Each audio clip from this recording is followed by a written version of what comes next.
Student, पिछले lecture में हमने बात की थी डेवलपमेंट ऑफ मेल गेमेटोफाइट। और आज हम बात करेंगे development of female gametophyte. Female gametophyte को हम एम्ब्रियो सेक भी कहते हैं। क्यों इसको हम एम्ब्रियो सेक कहते हैं? क्योंकि फीमेल गेमेटोफाइट में एम्ब्रियो बनता है फर्टिलाइजेशन के बाद। तो अब देखें, फीमेल गेमेटोफाइट बनने के अगर हम स्टेप देखें तो आपको पता है कि एंजियोस्पर्म प्लांट में जो फीमेल रिप्रोडक्टिव पार्ट होता है फ्लावर में, उसको हम क्या कहते हैं? उसको हम कहते हैं कार्पल। मतलब ये एक फीमेल रिप्रोडक्टिव पार्ट है और इसको हम क्या कह रहे हैं? इसको हम कह रहे हैं कार्पल। कार्पल का आपने पढ़ा होगा, एक स्टिग्मा होती है, स्टाइल होती है और उसमें क्या होती है? ये ओवरी है सबसे नीचे। अब कार्पल की जो ओवरी होती है, कार्पल की ओवरी के अंदर एक स्ट्रक्चर, ओवरी के चैम्बर में एक स्ट्रक्चर होती है जिसको हम कहते हैं ओव्यूल। जिसको हम क्या कहते हैं? ओव्यूल। और आपको पता है कि ओव्यूल क्या है? बेसिकली ये एक इंटेग्यूमेंटेड इंटेग्यूमेंटेड मेगास्पोरेंजियम है। मतलब मेगास्पोरेंजियम के चारों तरफ जब इंटेग्यूमेंट आ जाते हैं, मिसाल के तौर पे ये मेगास्पोरेंजियम है। अब इस मेगास्पोरेंजियम के चारों तरफ ये जो कवर आ जाते हैं, ऐसे इंटेग कवरिंग बन जाती है, इंटेगुमेंट आ जाते हैं, तो ऐसी मेगास्पोरेंजियम को हम क्या कहते हैं? ओव्यूल। तो ये देखें, ये ओवरी के चैम्बर में क्या मौजूद है? ओव्यूल मौजूद है। मैं ओव्यूल को अगर ऐसे बाहर निकाल लूं तो ये ओव्यूल है। ये बेसिक स्ट्रक्चर जो है ये क्या कहलाएगी? ये कहलाएगी ओव्यूल।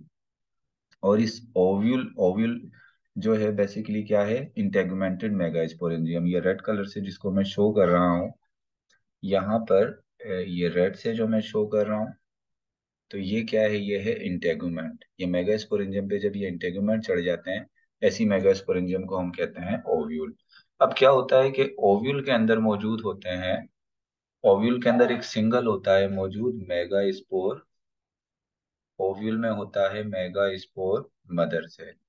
जैसे हमने पढ़ा था कि माइक्रोस्पोरेंजियम में बहुत सारे माइक्रोस्पोर मदर सेल होते हैं, लेकिन ओव्यूल में सिर्फ एक सिंगल होता है मेगास्पोर मदर सेल। और मेगास्पोर मदर सेल आपको पता है डिप्लॉयड होता है, इसमें क्रोमोसोम के नंबर डबल होते हैं। मिसाल के तौर पे ये ओव्यूल है और ओव्यूल के अंदर क्या है? ये मेगास्पोर मदर सेल है। अब इस मेगास्पोर मदर सेल के अंदर होती है मियोसिस डिवीजन। इस मेगास्पोर मदर सेल में कौन सी डिवीजन होती है? मियोसिस। और उसके रिजल्ट में क्या बनते हैं? मियोसिस के रिजल्ट में बन जाते हैं फोर हैप्लॉइड मेगा स्पोर। यानी इसी मेगास्पोरेंजियम में ये जो डिप्लॉयड मेगास्पोर मदर सेल है, जिसको मैं यहाँ शो कर रहा हूँ, थोड़ा सा मैंने इसको शेड दे दिया है, ये डिप्लॉयड मेगास्पोर मदर सेल है। अब यही डिप्लॉयड मेगास्पोर मदर सेल जो है ये क्या होगा? ये डिवाइड होगा। और डिवाइड होकर ये कितने हैप्लॉइड मेगास्पोर बना लेगा? इससे टोटल फोर हैप्लॉइड मेगास्पोर बन जाएंगे। ये कितने मेगास्पोर बन गए? Four haploid megaspore. लेकिन फोर के फोर में हैप्लॉइड मेगास्पोर फीमेल गैमेटोफाइट नहीं बनाते। इस फोर हैप्लॉइड मेगास्पोर में से जो थ्री हैं वो क्या हो जाते हैं? डीजेनरेट हो जाते हैं, यानी वो खत्म हो जाते हैं। मतलब इसमें से तीन जो हैं वो क्या हो गए? इसमें से तीन जो हैं वो खत्म हो गए। ये तीन जो हैं ये देखें क्या हो गए? खत्म हो गए। बाकी एक बच गया। जो एक बच गया उसको हम कहते हैं, उस एक जो रह गया है जिसने आगे फीमेल गैमेटोफाइट बनाना है, उसको हम कहते हैं फंक्शनल मेगा स्पोर। इसको हम क्या कहेंगे? Functional mega spore. मतलब मैं अगर इसको थोड़ा बाहर निकाल लूं, ये एक मेगा स्पोर है और इसको मैं क्या कह रहा हूँ? इसको मैं कह रहा हूँ फंक्शनल मेगा स्पोर। अब ये फंक्शनल मेगा स्पोर जो है वो डिवाइड होता है थ्री टाइम। थ्री टाइम क्या होगा? ये डिवाइड होगा। और थ्री टाइम डिवाइड होने के बाद ये एक स्ट्रक्चर बना लेगा जिसको हम कहेंगे फीमेल गैमीटोफाइट, या जिसको हम एम्ब्रियो सेक भी कह सकते हैं। जिसको हम क्या कह सकते हैं? Embryo sac. अब ये फीमेल गैमीटोफाइट कैसी स्ट्रक्चर होती है? ये seven cell seven cell eight nucleated structure होती है। फीमेल गैमेटोफाइट ये जो नजर आ रहा है आपको, ये जो मेगा स्पोर है, ये थ्री टाइम डिवाइड होगा। और डिवाइड होने के बाद ये क्या बना लेगा? इस मेगा स्पोरेंजियम के अंदर ही, मैं मेगा स्पोरेंजियम को यहाँ थोड़ा सा या ओव्यूल कह लें, या मेगास्पोरेंजियम को मैं थोड़ा सा यहाँ बड़ा करके बना देता हूँ। ये है मेगा स्पोरेंजियम, या ये इंटेगुमेंटेड है तो इस वजह से इसको हम ओव्यूल भी कह सकते हैं। अब इसमें वो जो ये जो फंक्शनल मेगा स्पोर था, इसने डिवाइड होके क्या बना लिया, ये इसने बना लिया फीमेल गैमेटोफाइट। अब देखें इस फीमेल गैमेटोफाइट में होते हैं टोटल 7 सेल। यहाँ मैं बना देता हूँ ये 7 सेल।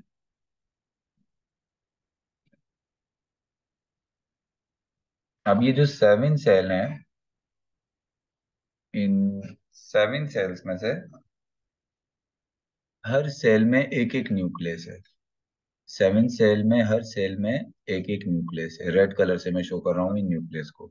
लेकिन बीच वाले सेल में दो न्यूक्लियाई हैं। तो इस वजह से ये टोटल कितने सेल हो गए, 7 इसमें सेल हो गए। लेकिन ये 8 न्यूक्लियोटाइड जो स्ट्रक्चर है, इसको हम क्या कहेंगे, फीमेल गैमेटोफाइट या एम्ब्रियो सेल। अब इसमें जो टोटल सेल्स हैं, इन सेल्स के नाम भी डिफरेंट हैं। जैसे इसमें सबसे लार्ज साइज का जो ये सेल है, ये एग है। इसी एक सेल को हम फीमेल गैमेटोफाइट भी कह सकते हैं। इसके साथ में जो दो सेल हैं, एतराफ में जो दो सेल हैं, इनको क्या कहेंगे, इनको हम सिनर्जिड्स कहेंगे।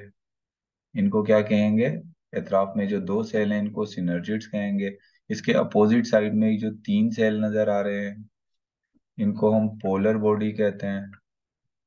इनको हम क्या कहेंगे, पोलर बॉडी कहेंगे। और ये जो है बीच में जो दो न्यूक्लियाई रखने वाला सेल है, इसको हम कहेंगे पोलर न्यूक्लियाई। असल में इसमें काम के जो आगे सेल होंगे वो दो होंगे, एक पोलर न्यूक्लियाई और ये एक सेल जो फर्टिलाइजेशन में क्या करेंगे, टेक पार्ट करेंगे।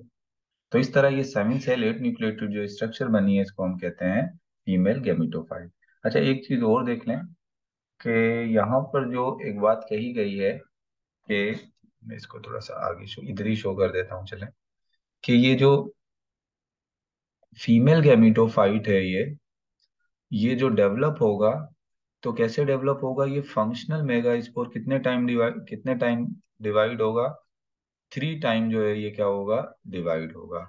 जिससे टोटल जो है वो कितने सेल्स बनेंगे, पहले 8 सेल बनेंगे, फिर वो 7 सेल्स हो जाएंगे। किस तरह ये होता है, इसको मैं थोड़ा सा यहाँ पर आपको बता देता हूँ। देखो मिसाल के तौर पे यहाँ पर आप देखो, मैं कहता हूँ कि ये फंक्शनल मेगास्पोर है। ये क्या है, फंक्शनल मेगास्पोर है। पहले ये एक टाइम डिवाइड हुआ, फर्स्ट टाइम जब डिवाइड हुआ तो इससे कितने सेल बन गए, ये 2 सेल बन गए। ये पहली डिवीजन हुई, पहली डिवीजन में इससे कितने सेल बने, दो। फिर ये दूसरी डिवीजन हुई, तो 2 सेल इससे बन गए और 2 सेल इससे बन गए। तो दूसरी डिवीजन में कितने सेल बन गए, दूसरी डिवीजन में 4 सेल बन गए। फिर एक बार फिर डिवीजन होगी, इससे भी 2 सेल बनेंगे, 2 सेल इससे भी बनेंगे।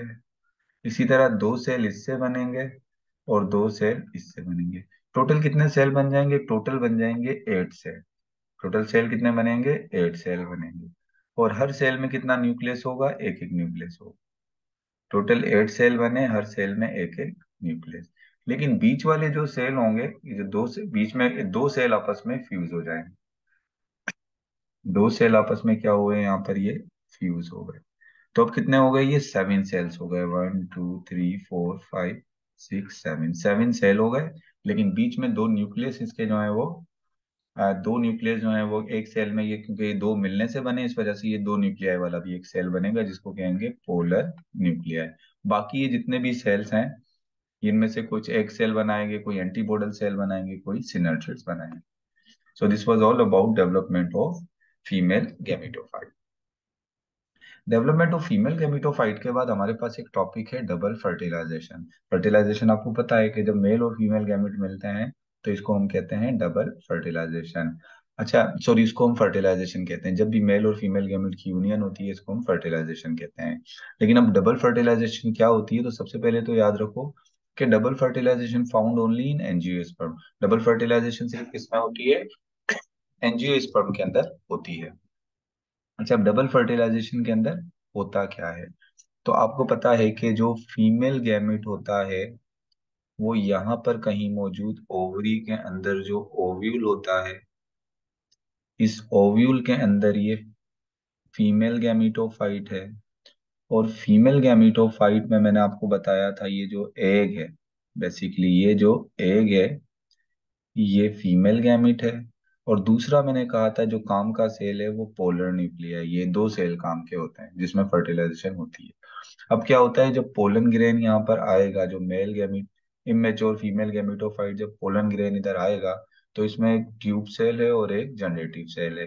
ट्यूब सेल क्या बनाने में मदद करेगा? ट्यूब सेल जो है वो पोलन ट्यूब की ग्रोथ में हेल्प बनाने में मदद देगा। और जिब्रेलिन आपको पता है हार्मोन होता है जो पोलन ट्यूब की ग्रोथ में साथ में हेल्प करता है, बनाने में ये मदद देगा, उसकी ग्रोथ में जिब्रेलिन हेल्प करेगा। अब ये पोलन ट्यूब के अंदर जब ये जनरेटिव सेल चला जाता है और ट्यूब सेल चला जाता है, तो पोलन ट्यूब में जनरेटिव सेल डिवाइड होकर क्या बना लेता है? दो मेल गैमेट बना लेता है। एक मेल गैमेट जाकर इस एग के साथ फ्यूज होता है, और दूसरा मेल गैमेट जाकर इस पोलर न्यूक्लियाई के साथ फ्यूज होता है। यानी दो बार फर्टिलाइजेशन है। एक गैमेट जो है वो मेल गैमेट एग को फर्टाइल कर रहा है, और दूसरा पोलर न्यूक्लियाई को फर्टाइल कर रहा है। तो इसको हम क्या कहेंगे? इसको हम कहेंगे डबल फर्टिलाइजेशन। तो अभी देखते हैं डबल फर्टिलाइजेशन आपकी बुक में किस तरह बताया जा रहा है। इन डबल फर्टिलाइजेशन में क्या होता है? One male gamete fuse with egg. मतलब डबल फर्टिलाइजेशन में एक जो मेल गैमेट है, ये एक मेल गैमेट और एक मेल गैमेट जो है वो उसमें क्रोमोसोम्स के नंबर हाफ होते हैं, तो हम इसको एन कर देते हैं। ये किसके साथ जाकर फ्यूज होता है? ये फ्यूज होता है एक के साथ, और एक क्या है? ये फीमेल गैमेट है, इसमें भी क्रोमोसोम के नंबर हाफ हैं। तो जो है वन मेल गैमेट फ्यूज होता है एक के साथ, और इसके मिलने से क्या बनता है? एक डिप्लॉइड जाइगोट बनता है। क्या बन जाता है? एक डिप्लॉइड जाइगोट। ये एन और ये एन दोनों मिलेंगे तो क्या बन जाएगा? टू एन वाला जाइगोट बन जाता है। और जाइगोट फिर किस में कन्वर्ट हो जाता है? जाइगो कन्वर्ट हो जाता है एम्ब्रियो में। सीड के अंदर जो बेबी प्लांट होता है उसको हम क्या कहते हैं? एम्ब्रियो कहते हैं। इसके अलावा इसी डबल फर्टिलाइजेशन में जो दूसरा मेल गैमेट होता है, जिसको हम स्पर्म भी कहते सकते हैं, वो फ्यूज होता है पोलर न्यूक्लियाई के साथ। मेल गैमेट तो जो है वो हैप्लॉइड होता है, लेकिन पोलर न्यूक्लियाई में क्योंकि दो न्यूक्लियस होते हैं तो पहले से ही वो डिप्लॉयड है, क्योंकि इसमें दो न्यूक्लियस है, इसमें टू एन है, इसमें सिर्फ एक एन। तो जब मेल गैमेट दूसरा मेल गैमेट पोलर न्यूक्लियाई के साथ मिलता है तो उससे क्या बन जाता है? उससे बनता है एंडोस्पर्म। और एंडोस्पर्म बेसिकली क्या है? ये न्यूट्रिटिव टिश्यू है, यानी इस एम्ब्रियो के चारों तरफ क्या होगा? ये फूड के तौर पे काम करेगा। और एंडोस्पर्म जो होगा वो ट्रिप्लॉइड होगा, क्योंकि दो न्यूक्लियाई तो पहले ही मौजूद थे किसमें? इसमें क्या कहते हैं, पोलर न्यूक्लियाई में। और एक मेल गैमेट जो है की तरफ से एन आ गया, तो ये क्या हो गया? एंडो ये ट्रिप्लॉइड हो गया एंडोस्पर्म, जो कि क्या है? जो कि न्यूट्रिटिव टिश्यू है। अच्छा, इसके अलावा अगर हम इस डबल फर्टिलाइजेशन को देखें कि इस डबल फर्टिलाइजेशन का ये जो मैंने आपको बताया कि ये इस तरह से दो बार हो रही है, तो ये क्या हो गई? ये डबल फर्टिलाइजेशन हो गई। अब डबल फर्टिलाइजेशन का फायदा क्या होता है? Significance of double fertilisation. Double fertilisation का सिग्निफिकेंस क्या होता है?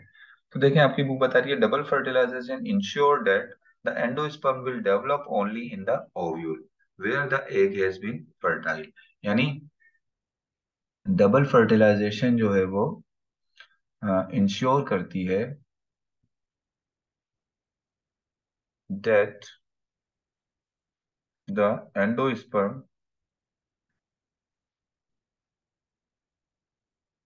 Will develop